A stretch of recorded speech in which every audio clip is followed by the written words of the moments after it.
Hey, it's Brock here with Rock Hill Farms, and today we're going to finish up this project of widening out my driveway.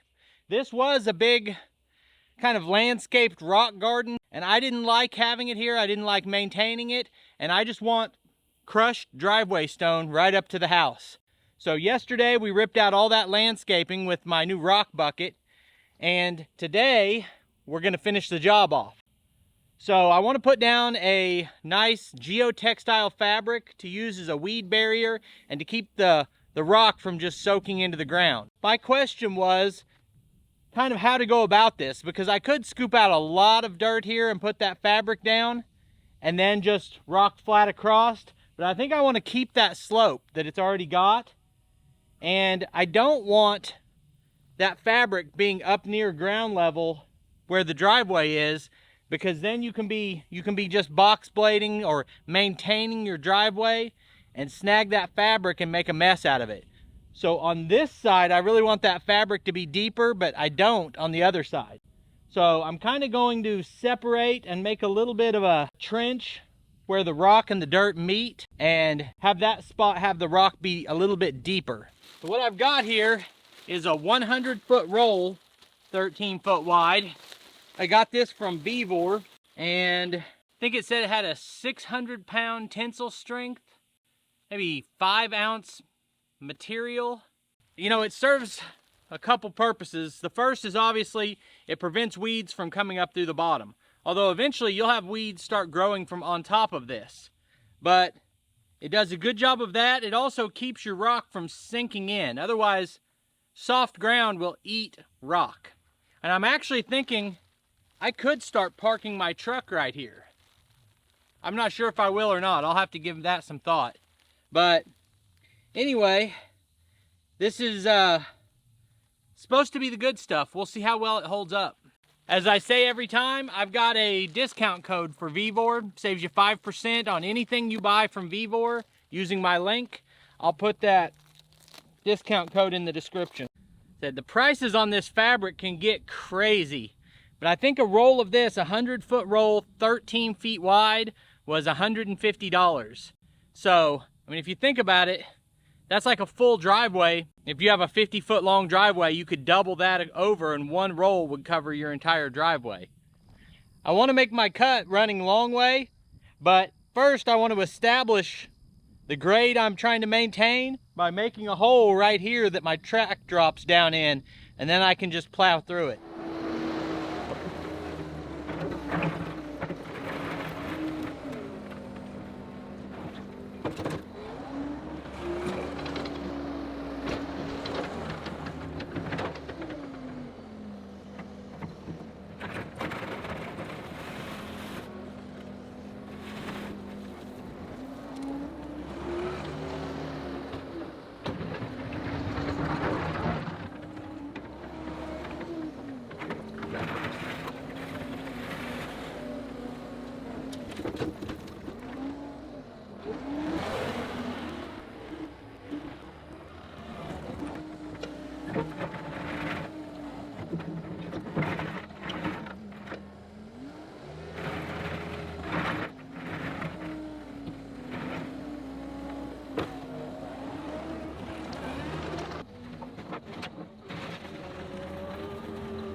Okay, so what we've done is lowered this spot to be 6 inches lower than this spot up here. I don't know if you can see it real well, but it's a substantial drop down.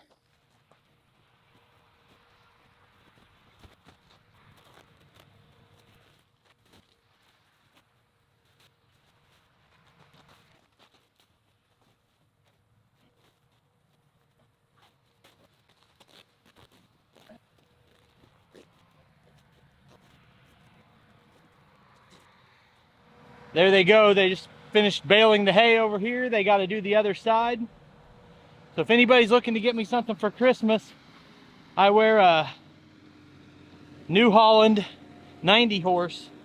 I have a specific routine I like to use for spreading gravel.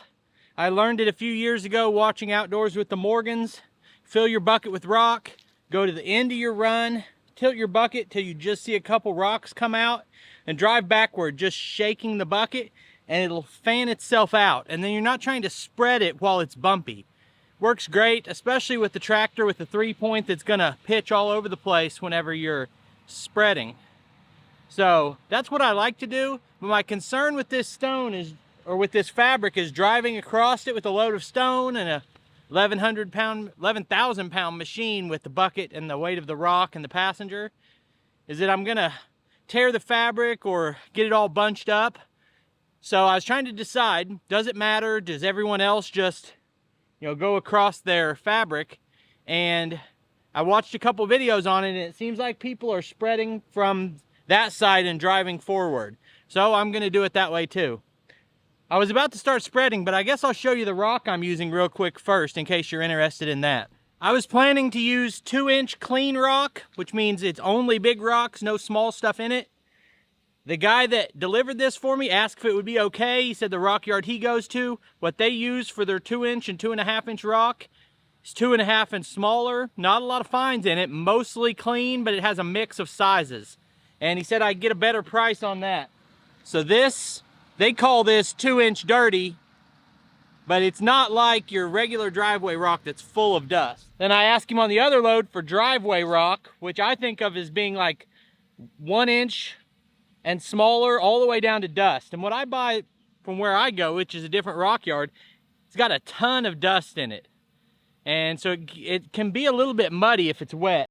This has a little bit less dust in it. I kind of like this. This is a good top stone that's gonna pack down. So we're gonna put the big rock down for a bottom layer, then another layer of smaller rock.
Now in that section, I did something that was a little out of plan, which was putting some of the material in going this direction. It's because the deeper part I'd cut that needed rock was about 1.5 buckets wide, and I thought that was the only way to spread it evenly. Now we're spreading across the whole driveway, so I'll start up close to the house with the small rock and do one pass all the way down, then come over next to it and do another pass and just layer the small rock on.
Seems like that pretty much went according to plan.